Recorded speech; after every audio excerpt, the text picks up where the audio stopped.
a Toolbox production with Baba Yaga Pictures. A toy play presentation of RJ Palma present. Flash Star Season 10, The Shadow of Greed, hashtag now play. Episode 20, Star Wars, A Dream of Madness. Napaginipan ni Obi-Wan na buhay si Qui-Gon Jinn at kasali pa ito sa Clone Wars at namudin din siya ang sarili niyang batalyon. General Qui-Gon Jinn, anong gagawin natin ngayon? Lalo nang lumalakas ang pwersa ng mga separatists sa bandang Hilaga. Manmanan niyo mabuti ang bandang Hilaga at magpadala kayo ng marami nating tauhan doon. Maliwanag ba? Opo, General Qui-Gon Jinn. Sige. Nandito lang ako at tatawag ako ng reinforcement natin kung kinakailangan. Sige po. Akala ni Obi-Wan ay totoo, ngunit bigla siyang nagising matapos siyang tawagin ni Commander Cody para tulungan si Boba Fett. Akala ko naman talaga totoo ang aking panaginip na buhay pa si Master Qui-Gon Jinn at namumuno siya ng sarili niyang batalyon sa Clone Wars. Ngunit bigla na lamang nagising matapos akong tawagin ni Commander Cody. Commander Cody, bakit ka nandito? Narito ako para gisingin ka, Obi-Wan, para tulungan natin si Boba Fett na bawiin ang isang special treasure chest na naglalaman ng kryptonite. Sige. Inutusan kasi si Boba Fett ni Rex Luthor na bawiin ito mula sa magnanakaw. Inutusan kasi ako ng bagong amo kong si Boba Fett ay si Lex Luthor na bawiin ito sa mga magnanakaw. Bago siya umalis, si Obi-Wan nagsulat muna siya ng kanyang journal ng kanyang karanasan bilang Jedi General sa Clone Wars. Bago umalis sana, gusto ko muna magsulat sa aking journal ng aking karanasan bilang Jedi General sa Clone Wars.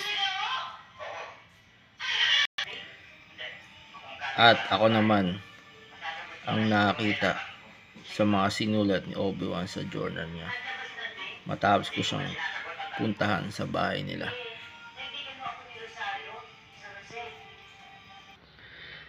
At tinulungan naman ng Stormtrooper si Grand Admiral Thrawn matapos bumagsak ang Star Destroyer nila sa Outer Rim.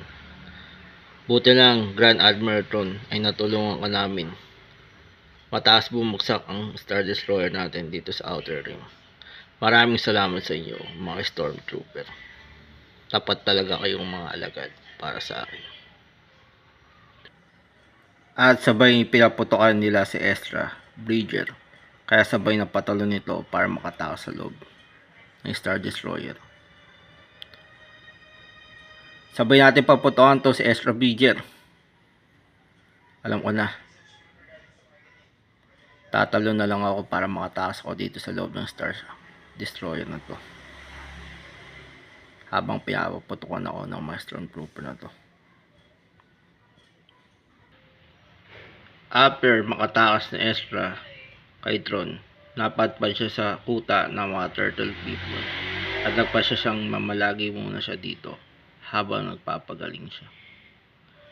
Buti na lang, after kong makatakas kay Grand Admiral Thrawn, ay napadpad ako dito sa kuta ng mga turtle people at magpapasya muna ako na mamalagi muna ako dito habang nagpapagaling. At tinanggap siya nito. Huwag kang mag-alala, Master Ezra Bridger. Tatanggapin ka namin dito hanggang sa gusto mo mag-stay. Maraming salamat po, mga turtle people. At nilagay naman ng mga magnanakaw ang kryptonite sa isang robot na kaya maglinis ng kahit anong uri ng bagay dahil sa motion sensor nito. Alam ko na, ilalagay na natin dito sa mga robot na inimbento natin na kaya maglinis ng kahit anong uring bagay dahil may motion sensor silang kinabit natin. Ang kryptonite na ninakaw natin doon kay Lex Luthor.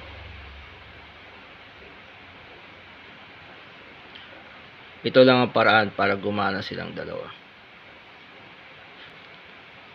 At kaya din ng robot na ito na mag-eliminate ng mga target dahil nilagyan ko rin siya ng assassin function. At balak natin itong ibenta sa pamilya para kumita naman tayo ng malaki. Ibig sabihin magbabayi-bayi tayo. Tama nga. Tama ka nga. Ganun ang gagawin natin para maibenta natin siya sa bawat pamilya na may gusto ng cleaning robot na ito. At nanawagan naman si Tron sa New Republic na magkaroon ng malawakan na gera pagbalik niya sa labas ng Outer Rim.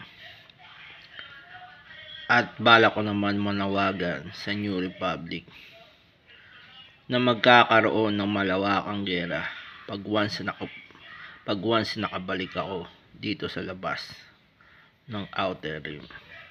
Kaya humanda sila sa pagbabalik ko muli.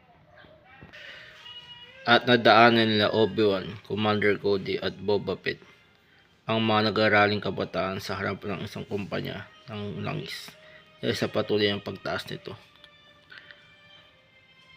Alam nyo, minsan na nga lang tayo maglakbay na tatlo, Cody at Boba, bata niya Obi-Wan, ay napadaanan pa natin itong mga nag-aaraling kabataan sa harapan pa talaga ng isang kumpanya ng langis dahil sa patuloy ng pagtaas nito.